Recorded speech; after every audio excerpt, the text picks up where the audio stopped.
자, 이제 공인중개사 법령 및 중개 실무 기본 강의를 들어가도록 하겠습니다. 자, 제가 입문 강의 때 공부하는 방법, 오리엔테이션 부분을 잠깐 했었죠. 그때도 얘기를 했지만 여러분들이 공부하는 데 있어서 반드시 지켜야 될 부분이, 자, 이 동영상만 절대로 보지 마시고요. 동영상을 한 번이나 두 번, 자, 한 번 듣고 좀 이해가 안 되면 두 번까지 듣고 나서 반드시 교재를 읽어보셔야 돼요. 교재를 읽지 않고 동영상만 만약에 들었다면 여러분들이 언뜻 아는 것 같이 보이지만 나중에 막상 문제는 절대로 못 풉니다. 많이 아는 것 같아서 문제 푸는데 점수가 전혀 안 나오는 그런 현상이 벌어져요. 자, 그래서 반드시 동영상 듣고 교재 읽고, 동영상 듣고 교재 읽고, 이걸 반복해 줘야지만 됩니다. 자, 그러면 이제 공인중개사 법령 파트에 총칙 부분을 들어가도록 하죠. 자, 여러분들 교재 3페이지 보면 제1절 부동산 중개 제도의 연역 부분이 나옵니다. 거기 보니까 부동산 중개업의 제도 및 법률에 변천하는 부분이 나오는데요. 자, 이게 뭐냐면 역사를 지금 공부하는 부분입니다. 자, 그럼 무슨 역사냐? 부동산 중개업이라는 역사예요. 자, 여기서 보면 부동산 중개업 이렇게 되죠. 자, 부동산이란 여러분들이 부동산 학개론에서 배우셨죠? 학개론에서 부동산은 뭐예요? 토지, 건물 이런 것들이죠. 자, 그러면 중개란 뭐냐면 이거는 소개하고 뭐 한다? 그 다음에 알선한다 이렇게 표현합니다. 자, 소개, 알선. 자, 그럼 부동산을 소개해 주는 거죠. 업하면 이건 뭐냐면 장사하는 거다 이렇게 표현해요. 자, 그러면 부동산 중개업이란 부동산을 소개시켜주는 뭐 한다? 장사를 한다 라고 하는데요. 자, 그럼 부동산을 소개시켜주는 장사, 이거는 언제부터 일단은 이루어졌나 하는 걸 보죠. 자, 이게 이제 역사예요. 자, 역사 문헌에 보면 고려 시대 때, 자, 고려 시대 때 뭐가 있냐면 객주라는 사람이 있었습니다. 자, 이거 객상주인 이렇게 표현하는데요. 자, 여러분들이 객주라는 말은 드라마를 좋아하시는 분들은 아마 객주라는 말을 들어보셨을 거예요. 근데 여자분들은 잘 안 보셨던 드라마더라고 보니까 남자분들은 잠깐 봤는데, 자, 여러분들이 그 장혁이라고 탤런트 있죠? 그 사람이 주연하고요. 그때 뭐 이덕화도 나오고 나왔었어요. 자, 객주, 그 다음에 또 땡땡 해놓고 장사의 신, 이런 드라마가 있었어요. 한 5년 됐나요? 지금 그 드라마 나온 지. 자, 거기에 장사의 신, 여기에 맨 앞에 뭐라고 붙었냐면 객주라는 말이 붙었어요. 바로 이 객주라는 말은 뭐냐면 이거는 장사꾼들이에요. 자, 고려시대 때 장사꾼들이 있었죠? 뭐 송도상인, 개성상인 이렇게 해서 많이 구분했었죠. 자, 역사 공부해 보신 분들 아마 어릴 때 이제 국사 공부를 해보신 분들은 기억날 겁니다. 그런데 이 송도상인, 개성상인 이런 상인들을 뭐라 했냐면 객주라 그러거든요. 객상주인 이렇게도 표현하게 되는데, 그럼 왜 장사꾼이 여기 나오느냐? 자, 이 장사를 하면서 부동산도 소개시켜줬다라고 하는 것이 문헌상에 나오기 때문에 그래요. 자, 그래서 이렇게 객주라는 사람들이 자, 장사도 하면서 부동산도 소개시켜줬다라고 하면서 이게 중개업의 효시다라고 표현합니다. 자, 이때 이게 중개업의 뭐가 된다? 효시다. 그래서 소개시켜주면 일단은, 자, 예나 제나 공짜가 없죠? 일단 돈 받죠? 이걸 예전에는 구전이라고 그래요. 입으로 해가지고 돈 벌었다 그래서 구전이라고 그러거든요. 자, 그래서 중개업의 효시다라고 표현을 합니다. 자, 그러면 이제 고려시대 때를 지나서 뭐냐면 조선 부분이 나오는데, 조선 초기 때는요, 초중기 때까지 뭐가 있었냐면 객주, 그 다음에 거간이라는 사람이 있었는데요. 자, 똑같아요. 객주야 뭐 장사꾼들이고, 이 거간이라는 용어가 나오는데 이거는 여러분들이 이제 소위 말하는 전문 흥정꾼이에요. 전문 흥정꾼. 그래서 이 전문 흥정꾼들이 뭐를 하냐면, 자, 만약에 어떤 장사를 하는 데 있어서 내가, 자, 장사 주인입니다. 근데 내가 흥정을 잘 못해요. 그럴 때 전문 흥정꾼을 데리고 가가지고 이 사람의 흥정을 시키게 해서, 자, 거래가 성사대로 가는 거야. 내가 능력이 좀 부족하다 보니까. 그럼 이제 그렇게 거래가 성사되면 거기에 대한 대가를 또 주겠죠? 바로 이런 흥정꾼이다. 자, 이런 사람들이 부동산도 소개시켜줬다라는 문헌에 나오고요. 자, 그 다음에 또 조선 후기, 자, 조선 후기 때, 자, 조선 말이라고도 표현합니다. 이때 각회 그 다음에 또 집주름이라는 사람들이 나타난다라고 합니다. 자, 각회, 집주름 이런 사람들이 그럼 도대체 뭐 어떤 사람이냐? 자, 이거는 또 가거간 이렇게도 표현하는데요. 거간, 흥정하는 사람이라고 했죠? 여기다 가는 집가자입니다. 자, 이게 뭐냐면 장사꾼들 중에서 부동산만, 자, 나는 이제 장사 안 하고 부동산만 소개시켜준 일을 할래라고 하면서 나타나는 사람들이 이 사람들이다라는 거예요. 자, 그래서 이때 각회나 집주름 이런 사람들은 전문적으로 부동산을 소개시켜주는 업을 했다라는 부분이에요. 자, 그러면서 이게 다 따지고 보면 장사꾼들이에요. 그럼 장사꾼들이 이제는 영업이 분화가 되기 시작하는 거죠. 그래서 보부상도 나오고요. 자, 그다음에 이런 순수하게 가게 차려가 장사하는 사람도 나오고, 그래서 이게 업권에 대한 그런 침해가 발생되면서 싸움 나기 시작해요. 그래서 나온 게 분쟁이 발생하면 제도가 나오게 되죠. 그래서 객주거간, 규칙이라는 법제가 만들어지고요. 1890년대. 그 다음에 또 요 3년 뒤에는 이게 객주거간 인가제로 바뀌게 돼요. 이게 자유업에서 이제는 한 성분 인가를 받는다라고 합니다. 자, 하도 이제 말썽이 많으니까 이렇게 인가를 나오는 거죠. 자, 그 다음에 일제시대 때 일제강점기라고 표현하죠. 강점기 때는 소개영업 취체 규칙이 만들어집니다. 그래서 이때는 허가를 받아서 일단 해줘야 돼요. 소개영업을 하기 위해서는 허가를 받아야 된다. 허가제가 나타나고요. 이건 토지 수탈 목적이기도 합니다. 자, 그리고 나서 해방된 후에 1961년도에 자, 뭐가 나오냐면 소개영업법이 나와요. 일본 거 뺏겨가지고 소개영업 취체규칙과 비슷하게 일본 거 뺏겨가지고 소개영업법이 나오게 돼요. 자, 이때는요, 일단은 아무나 다 부동산 소개업을, 이때는 아직까지 중개는 말이 안 나왔어요. 부동산 소개업을 할 수 있도록 했어요. 자, 뭐만 하면? 신고만 하면. 자, 요즘 식당 같은 거 신고만 하면 하죠? 그래서 이런 신고만 하면 아무나 할 수 있도록 하는 거죠. 자, 그러다 보니까 이제 문제가 발생합니다. 이제 주로 조폭들이 많이 이런 쪽에 부동산 업계 쪽으로 들어오기 시작하고요. 그 다음에 사기꾼, 투기꾼 이런 사람들이 많이 발생을 하게 되죠. 여러분들이 지금은 상당히 많이 좋아졌는데요. 옛날에는 부동산 이쪽 하면요. 뭐냐면 사기꾼, 투기꾼이 당장 생각이 나요. 그 정도로 상당히 심각했었습니다. 자, 그러다 보니까 이제, 이건 좀 안 되겠다 싶어서 1983년도 때, 자, 부동산 중개업법이 나타납니다. 그리고 강력하게 규제가 되면서 허가제로 만들어놔요. 자, 이제는 아무나 할 수 없고요. 공인중개사 자격증이 있으면 되고요. 그 다음에 허가를 받아서 하는 부분으로 나타납니다. 강력하게 규제를 하게 되겠죠. 자, 부동산 중개업법에서 이제 허가제가 나타나고 이때 뭐가 나타나냐면 전문 자격자 제도인 여러분들이 지금 공부하는 공인중개사 시험제도가 요때 나타나가지고요. 그래서 85년도에 1회 시험이 치러지게 됩니다. 여러분들 주변에 1회 시험 합격자분들이 종종 보여요. 그때 한 6만 명 넘게 합격을 했거든요. 그때는 뭐 일주일만 공부하면 합격했던 그런 시험이기도 합니다. 어쨌든 자, 이런 공인중개사 시험제도가 나타나기 시작하게 되는 거예요. 자, 그러다가 이제 이 부동산 중개업법이 2014년도 때 공인중개사법으로 바뀝니다. 자, 그리고 허가제가 중개업법에 의해서 등록제가 됐다가 지금 현재도 똑같이 뭘로 바뀐다? 등록제로 바뀌게 된다. 자, 이게 이제 역사를 한번 공부하는데 시험 문제에 그렇게 크게 나오지는 않아요. 한번 딱 시험 문제 나왔었는데요. 그러나 여러분들이 일단 기본적으로는 좀 알고는 있어야 되는 부분이다. 자, 그러면 이제 이거는 외우려고는 하지 마세요. 그냥 듣고 넘어가세요.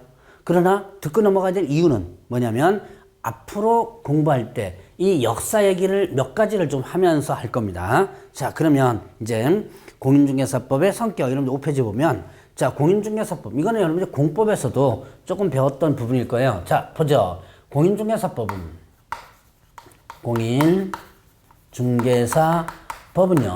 자, 일단은 부동산 중개에 있어서는 일반법 혹은 또 기본법 성격을 지니고요. 그 다음에 또 민법과 그 다음에 상법에 있어서는 특별법적인 성격을 지니고요. 그 다음에 또 공법적 성격과 사법적 성격을 가진 중간법이다라고도 표현합니다. 자, 이거는 공법과 그 다음에 또 플러스 사법이 합쳐진 법이다. 자, 부동산 중개에서는 일반법 혹은 기본법이다. 자, 여기서 기본법, 부동산 중개는 기본적으로 일단 뭐가 먼저 공인중개사법에 적용되고, 그리고 자, 부동산 중개는 우선 뭐가 적용되는 거예요? 기본적으로 공인중개사법이 적용된다. 그냥 다른 법 적용되는 게 아니라는 얘기예요. 그리고 나서 관련 규정이 없을 때 민법과 상법이 적용된다. 그래서 공인중개사법은 민법과 상법에 대비한 특별법적인 성격이다라고 하는 거예요. 자, 그 다음에 이 공인중개사법은 공법과 사법이 혼합된 법이다라고 합니다. 자, 그래서 공법적 성격과 그 다음에 사법적 성격을 모두 가지고 있다라고를 하는 거예요. 자, 그러면 이제 이런 공인중개사법에 있어서의 구조. 자, 여러분들 교재에는 구조가 안 나오지만 혹시 공법에서 배우셨는지 모르겠어요. 자, 법령이란.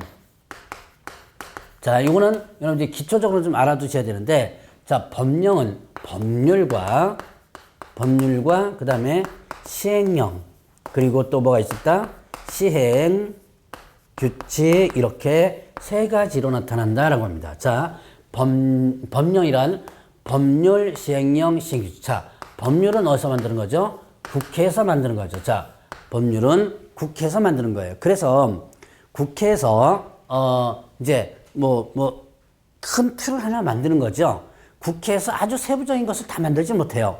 그래서 큰 아웃라인을 하나 만든다라고 보시면 돼요. 자, 이게 이제 큰 틀을 만들었다라고 해서 이제 법률이라는 거예요. 그리고 세부적인 걸 규정해줘야죠.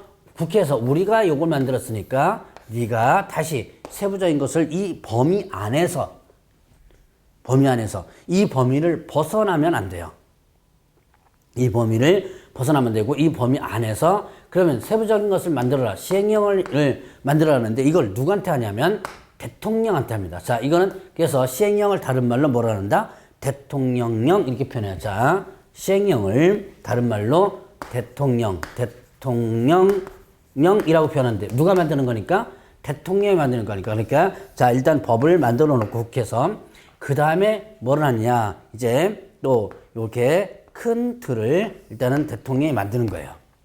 큰 틀을 만들고 나서 그럼 이제 시행규칙, 자, 대통령도 바쁘죠? 그러니까 이제 내가 요만큼 만들어냈어. 아주 세부적인 것은 네가 만들어라.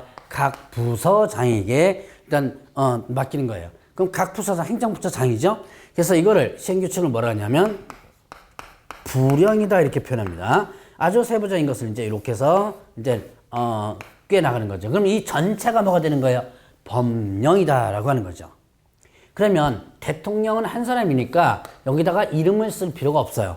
그런데 시행규칙은 부령인데요. 그때 각 부서 명이 붙겠죠? 담당 부서. 그래서 공인중개사법은 공인중개사법의 시행규칙. 자, 이거는 어디서 만드는 거죠? 국토교통부 담당이죠. 그래서 공인중개사법의 시행규칙을 국토교통부령 이렇게 표현을 한다라고 보는 거예요. 자, 그래서 이렇게 여러분들이 일단 기본적으로 정리를 일단 해보시고요. 자, 그래서 다시 한번 시행령을 다른 말로 뭐라고 한다? 대통령령. 시행규칙을 다른 말로 부령이라고 표현한다 라고 하는 것을 여러분들이 기억을 해 놓으시면 됩니다. 자, 그러면 이제 공인중개사법의 기초적인 내용들을 살펴봤으니까 이제 여러분들 교재 보면 용어 뭡니까?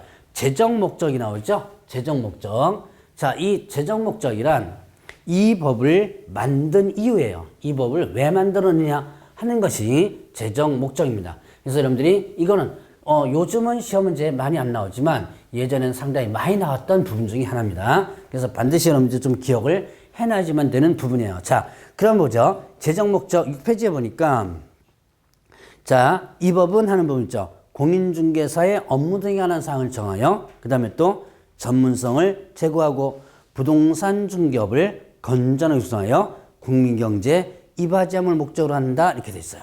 자, 그러면 이제 이거를 한번 구분해서 한번 해보죠. 자, 재정 목적을 크게 네 가지로 합니다. 공인중개사. 자, 공인중개사의 업무 등에 관한 사항을 정하여 이렇게 됐죠. 그 다음에 전문성을 뭐하고 제고하고 그 다음에 부동산 중개업을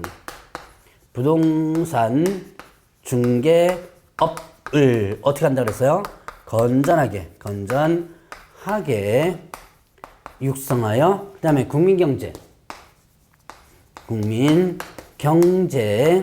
이바지함을 목적한다 이렇게 합니다. 이게 이 법을 만든 이유예요. 여러분들이 이 법을 만든 이유에 대해서 하나씩 여러분들이 좀 외우려고 그러지 말고요. 우선 그 이유를 이해하고 넘어가시면 돼요. 자, 공인중개사의 업무에 관한 사항을 정한다. 자, 그러면 여기서 뭐냐면 이거는 공인중개사법이니까 당연히 공인중개사 업무죠. 자, 여기에 조심할 것은 개업 공인중개사 개업자가 나오면 틀립니다.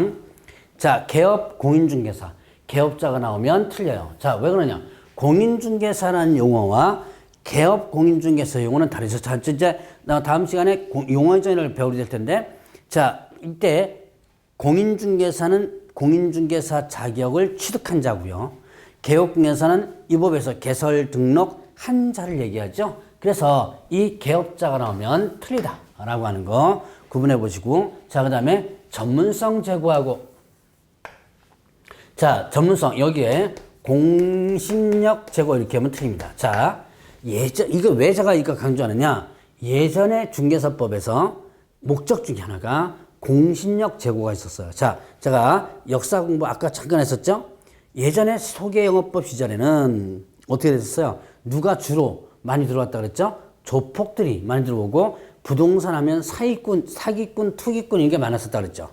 그래서 뭐가 떨어졌냐면 공신력이 떨어졌었어요.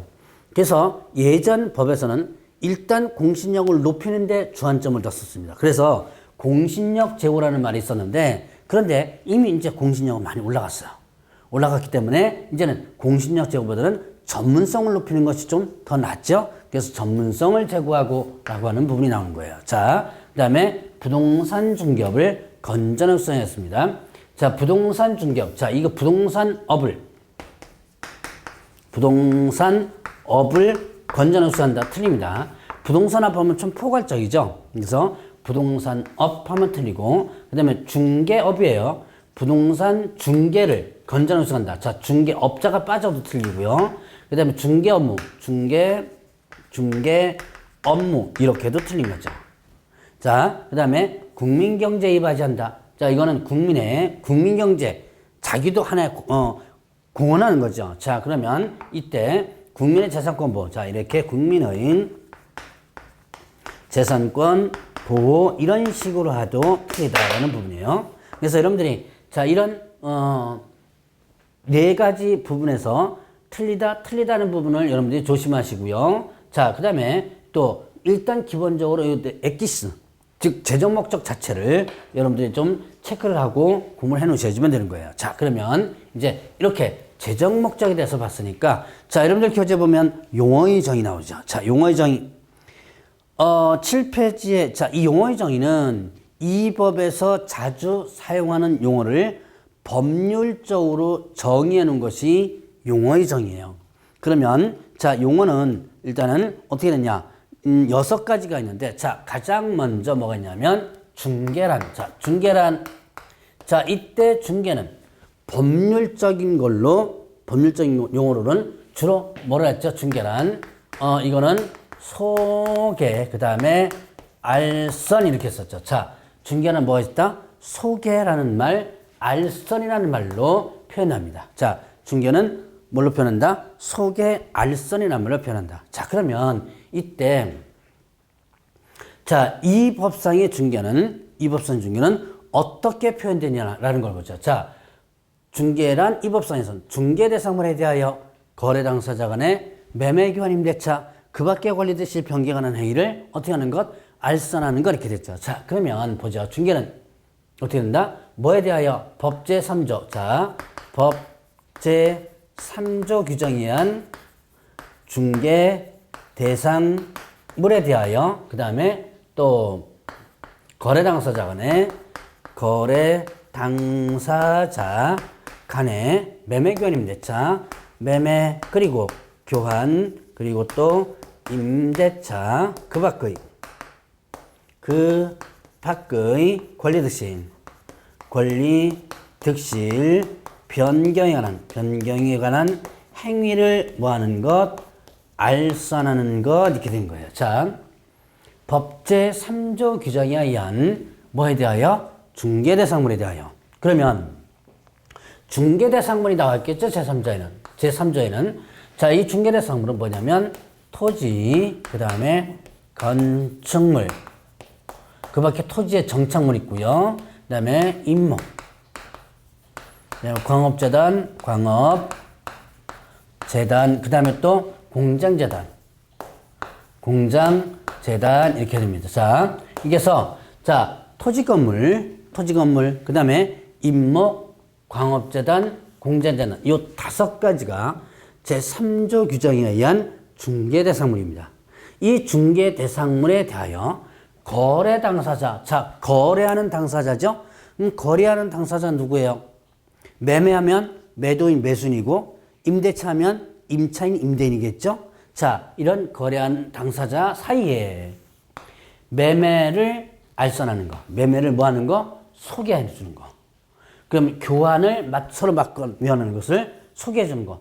임대차를 소개해 주는 것이 중개라는 얘기죠. 뭐에 대해서? 이런 토지 건물에 대한 소개해 주는 거예요. 거래 당사자 사이에. 자, 그 다음에 그 밖의 권리득실 변경. 자, 그러면 권리득실 변경 행위에 가장 대표적인 게 뭐냐? 자, 권리득실 변경 행위에 가장 대표적인 것이 매매 교환 임대차. 자, 매매 교환 임대차가 권리득실 변경 행위에 가장 대표적인 것들이에요. 자, 그거 말고 그럼 권리득실 변경 행위가 뭐가 있더라? 자, 저당권, 그 다음에 전세권, 그 다음에 또 지상권, 그 다음에 지역권 이런 것들이 있어요. 자, 이게 중개를 해줄 수 있는 권리, 이게 중개대상 권리라고 그래요. 중개를 해줄 수 있는 권리에 해당되죠. 자, 뭐 임차권 있고요. 임차권 이런 것들이 여기에 해당되는 부분이죠. 환매권도 여기에 해당된다고 볼 수 있습니다. 그러면 이런 권리에 대해서 자, 그러면 중개대상물에 대해서 이 거래당 사이에 이런 권리를 알선하는 것도 이건 뭐가 된다? 중개다라고 하는 부분이죠. 그러면 여기에서의 엑기스. 자, 반드시 기억할 것은 이 법은 무슨 법이에요? 자, 제가 여러분들 교재도 나오잖아요. 이 법이 나오거든요. 그럼 이 법상 중개는 뭘 얘기한다? 중개 대상물에 대한 알선을 얘기한다. 자, 다시 한번. 이 법상의 중개는 뭐에 대한 알선? 중개 대상물에 대한 알선만을 얘기한다. 그러면 중개 대상물이 아닌 것에 대한 알선은 뭐다? 이 법상의 중개가 아니다라고 볼 수 있는 거죠. 자, 그러면 여기서 보면 자, 판례를 한번 보고 넘어가죠. 자, 여러분들 8페이지에 이와 관련된 판례가 나오기도 하는데 이런 게 있습니다. 자, 금전 소비 대차 알선에 부수하여 자, 금전 소비 대차 알선에 부수하여 저당권 설정 행위를 뭐했다? 알선했다. 자, 이게 이 법상의 중개이냐 아니냐를 따지는 대표적인 판례이기도 합니다. 자, 보죠. 금전 소비대차란 금전을 빌려주고 받는 거예요. 자, 금전을 빌려주고 빌려받는 겁니다. 그 금전 소비대차. 자, 돈 빌려주고 받는 거에 대한 소개시켜 주는 거예요. 자, A하고 B가 있는데, 자, 여기에 이제 갑이 있겠죠? 자, 그러면 A가 토지를 가지고 있는데, 땅을 가지고 있어요. 땅을 가지고 있는데, 그런데 어떻게 된다? 지금, 돈이 없어요. 그럼 돈을 빌려야 돼요. 그러니까 A가 B를 안다면, 자, 그럼 B는 얘는 땅 갖고 있고, 그럼 B는 가진 게 뭐밖에 없는 사람?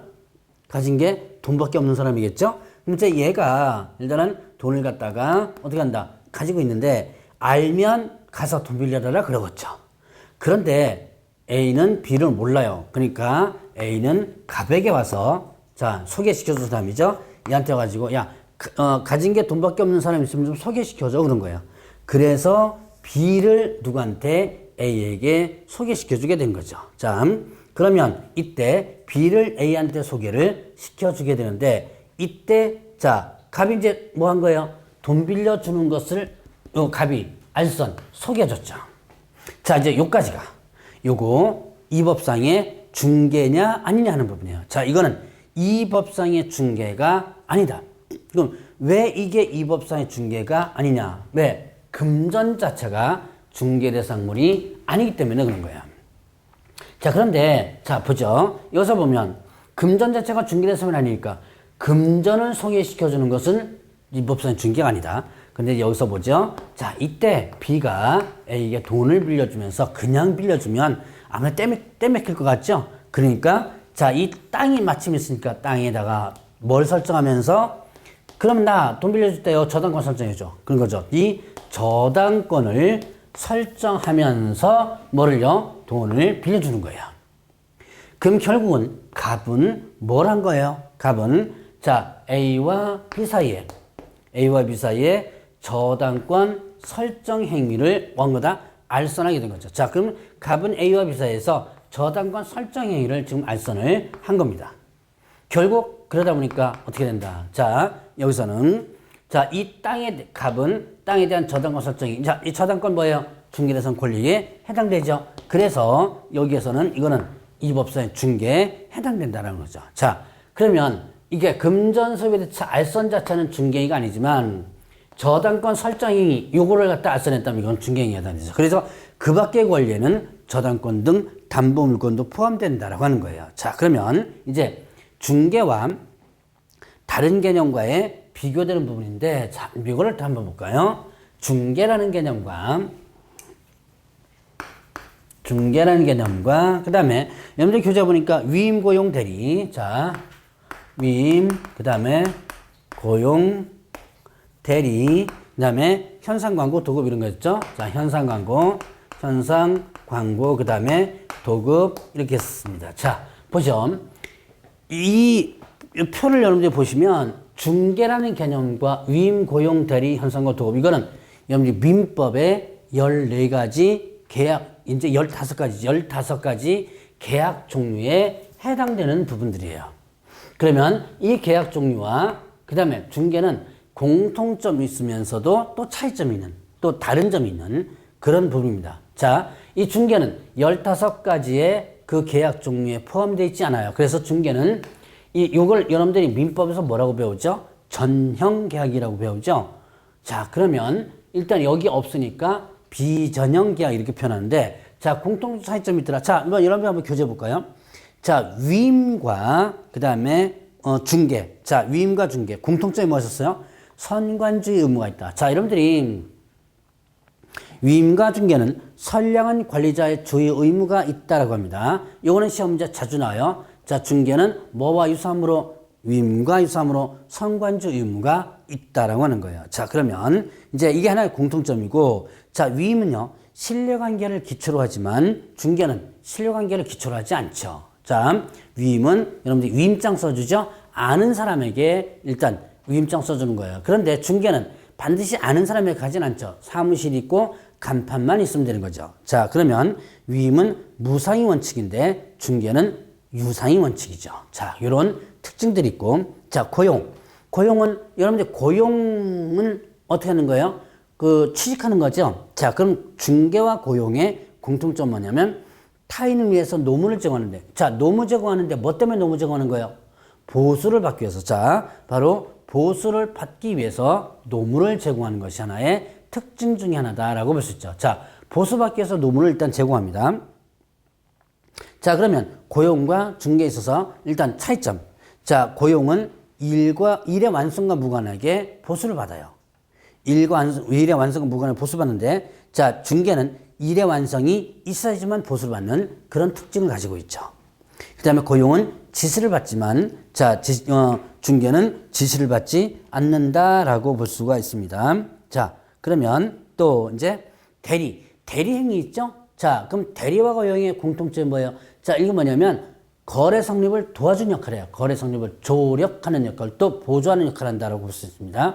그런데 대리권을 수여받은 자는 거래 당사자이고요. 그 대리행위는 법률행위에 해당되죠. 그런데 중개를 해주는 사람, 자, 이렇게 소개시켜준 사람 있죠? A하고 B 사이에서 단순하게 갑은 A와 B 사이에서 소개를 시켜주죠. 이건 단순한 제3자에 불과하죠.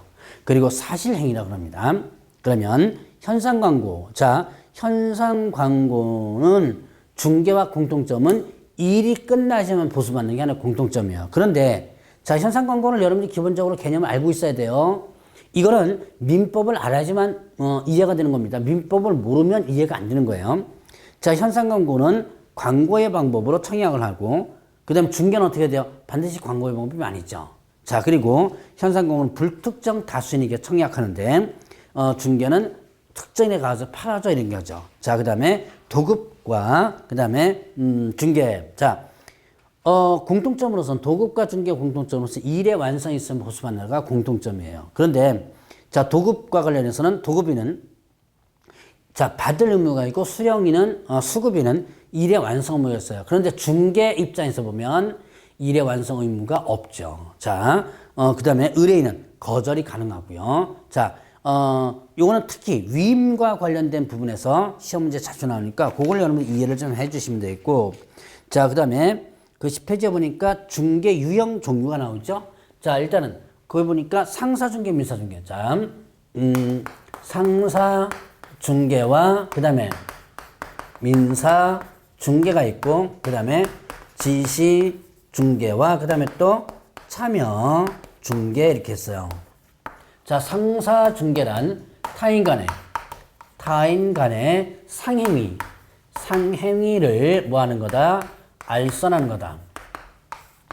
장사를 알선하는 거예요. 타인 간의 상행위를 알선하는 것으로서 뭐가 있냐면, 자, 예를 들어서 오파상. 옛날에는 무역상사로 되어 있는데 지금은 오파상으로다가 많이 되어 있죠. 자, 수출입 알선하는 거, 이런 것들을 얘기하는 거다라고 볼 수 있어요. 자, 이거는 이제 상법이 적용되는데, 자, 그러면 민사중개는 상사중개, 외중개가 모두 민사중개예요. 그러니까 부동산 중개 이런 것들이 있죠. 자, 그 다음에 또 직업 중개, 혼인 중개 이런 것들. 자, 이 민사 중개다. 그래서 여러분들이 기억할 것은, 자, 부동산 중개는 예전에 시험 문제 자주 나왔던 거, 부동산 중개는 상사 중개가 아닌 뭐다? 민사 중개다. 자, 상사 중개가 아닌 민사 중개다라고 하는 것을 여러분이 반드시 기억을 해 놓고요. 그다음에 지시중개와 참여중개가 있죠. 자, 지시중개란 요거는 뭐냐? 이거는 단순한 소개만 해. 자, 거래 성립과 무관합니다. 거래 성립과 무관하게 소개만 해주고 보수받는 거고, 참여중개는 요거는 뭐냐면 거래가 성립돼야지만 보수받는 거죠. 그러니까 지금 현재 부동산 중개는 참여중개인데요. 예전에 지시중개가 있었어요. 이건 뭐냐면 부동산 전시업입니다. 부동산 전시업이 있었어요. 자, 전시장을 만들어 놓고 여기다가 물건을 의뢰받아가지고 전시 의뢰받아서 전시해 놓는 거예요. 판에다가 사진 이렇게 붙여 놓고요. 이렇게 해서 이제 소객을 이렇게 해서 붙여 놓는 거예요. 이 붙여 놓는데, 자, 한 달 동안 크기는 얼마만큼 해서 한 달 동안 여기에 붙여 놓겠다라고 약속을 하고 거기에 따른 수수료를 줍니다. 그래서 이걸 전시 수수료라고 했는데 바로 이게 지중개예요. 그래서 지금 이거는 현재는 없었어요. 여러분 아마 강의 들으신 분 중에서 이런 거 거의 못 봤을 거예요. 이거 거의 지금은 없어졌습니다. 없어진 이유. 이거는 인터넷 때문에. 90년대 때까지 이런 게 있다가 인터넷 때문에 이게 거의 없었다라고 볼 수 있는데 어쨌든 자, 지시중계를 다른 말로 뭐라고도 표현한다? 자, 전시중계라고도 표현을 하게 됩니다. 자, 개념 정도만 여러분들이 기억을 하고 넘어가시고요. 그러면 이제 나머지는 여러분들이 읽어보시면 돼요. 자, 그리고 이제 12페이지 공인중개사 부분부터는 다음 시간에 보도록 하겠습니다.